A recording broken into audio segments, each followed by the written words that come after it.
Ez itt a Nocturnal Animals, vagyis az éjszakai állatok. Sorban ez a negyedik saját parfümöm. Ennek a parfümnek egy eléggé crazy ötlete van. Az a szám, ami ezt a parfümöt ihlette, ismét ezzel a kis ikonnal lesz ellátva, ezt követően fel fog kerülni. Kíváncsi vagyok, hogy mondtak a zenéről, de hogy tudjátok, ez volt úgymond a background story-ja, ez volt az a story zeneileg, ami ihlette ezt a parfümöt. Fejemben a következő kép született meg, amikor ezzel az illattal játszottam. Arra gondoltam, hogy mi történne akkor, hogyha lenne egy baromi nagy buli a dzsungelben.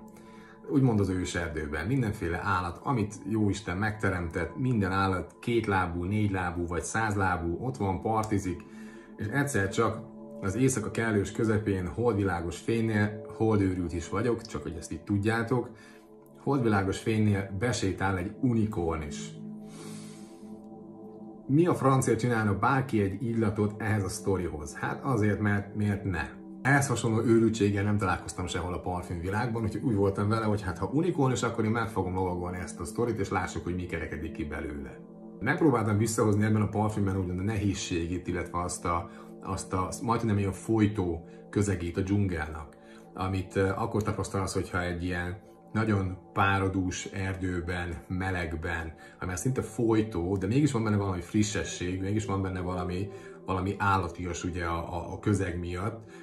Valami ilyesmi vibe-ot kerestem az illatokkal, és a következő illatjegyek kerültek bele ebbe a parfümbe. Tartalmaz a fejjegyek között bergamót, illetve gyömbért. Csak azért, hogy a nehezebb illatjegyek is szerepeljenek, de már úgymond a szívjegyek között, van benne agárfaúd, cédrus, illetve likőrös illatjegyek.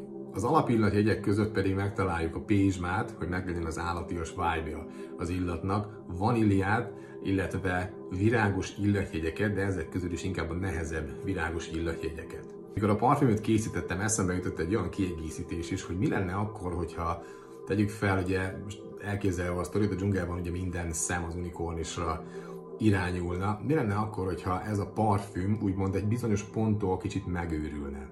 Maga a történet számomra egy érdekes végkifejletig jutott el. Ugyanis azt szerettem volna elérni ezzel a parfümmel, hogy a buli végén gyakorlatilag begőzöl az unikornis, és amit tettem, az reméljük, hogy nem Isten ellen való vétek, de raktam bele egy icipici citromsörbetet is. Mindig, ha illatokról beszélünk, én mindig keresem azokat az egyedi történeteket, azokat az egyedi illatjegyeket, amelyekkel amúgy nem találkozol a legtöbb alkalommal. Alberto Moria például nekem ezért nagy kedvencem úgymond a parfüm alkotók köréből, ugyanis ő nem fél attól, hogy használjunk konyhai fűszernövényeket az illataiban.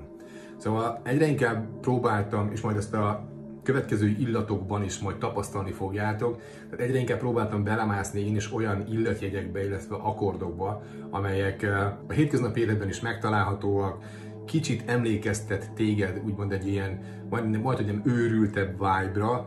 Nekem a Nocturnal Animals-ben az volt a központi kérdés, hogy mi az az illatjegy, vagy mi az az illatpár, amivel tudok játszani, hogy valamilyen szinten ki tudjam emelni az unikornisnak ezt az őrült vibrálását, úgymond ebben a még őrültebb dzsungeli esti környezetben.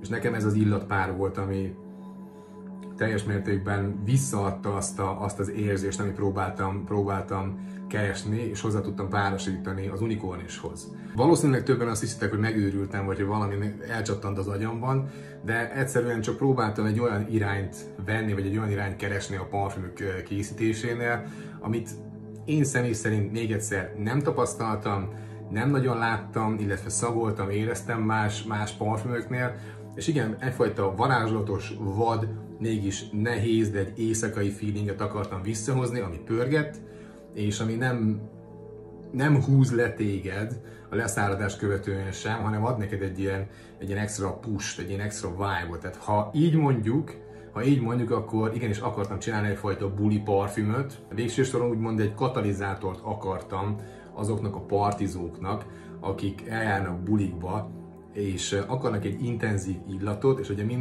minél inkább zártabb a hely, ez annál inkább működik bikábban. Te, mint az unikornis, te, mint úgymond az éjszakai dzsungelban, te a jelenlévőként, te kitűnsz megint csak a tömegből, és minden egyes illatomnak ugye ez a lényege, hogy te ne csak egy eleme legyél a létezésnek, hanem te legyél a létezés.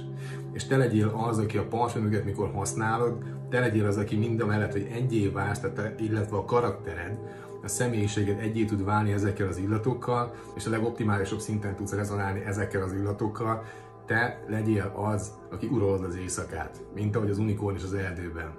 Tehát őrült cucc tényleg, és nekem mindig mosolyt csal az arcomra, tehát nyilván számomra kedvesek ezek a gyermekek. Ez az éjszakai állatok, a Nocturnal Animals. Ezzel a kis logóval még egyszer az a szám lesz fent a következő videóban, ami ezt az illatot ihlette, tehát az unikorn, és elmegy kvázi bulizni a dzsungelba